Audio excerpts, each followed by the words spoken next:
నమస్తే, welcome to Abhinav Bharat.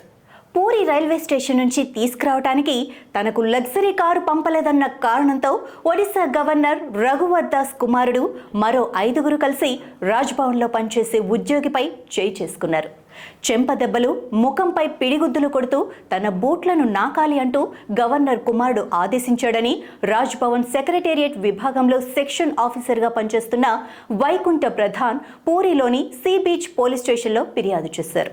ఆ ఫిర్యాదులో 7, 8 తేదీల్లో రాష్ట్రపతి ముర్ము పర్యటనకు అవసరమైన ఏర్పాట్ల కోసం పూరి రాజ్భవన్ ఇన్ఛార్జిగా 5వ తేదీ నుంచి అక్కడే ఉన్నానని, 7వ తేదీ రాత్రి 11:45 సమయంలో ఆఫీస్ రూమ్లో తాను కూర్చొని ఉండగా గవర్నర్ వ్యక్తిగత వంటవాడు వచ్చి కుమార్ తనను రమ్మంటున్నాడని చెప్పారని, కుమార్ దగ్గరకు వెళ్లగానే అసభ్య పదజాలంతో అభ్యంతరకరమైన మాటలతో తీవ్రంగా దూషించారని పిటిషన్లో పేర్కొన్నారు.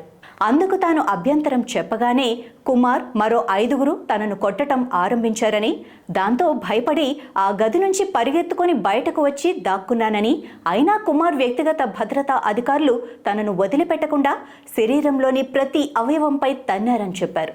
నిన్ను చంపేసినా ఎవరూ కాపాడేవారు లేరంటూ కుమార్ రెచ్చిపోయాడని, ఇంత దారుణానికి కారణం పూరి రైల్వే స్టేషన్ నుంచి వారిని తీసుకురావటానికి 2 లగ్జరీ కార్లను పంపకపోవటమే కారణమని చెప్పారు. ఆ ఆరోపణలపై గవర్నర్ కార్యాలయం నుంచి కానీ, రాజ్భవన్ సిబ్బంది ఆరోపణలు చేసిన లలిత్ కుమార్ నుంచి కానీ ఇప్పటి వరకు ఎలాంటి స్పందన లేదు.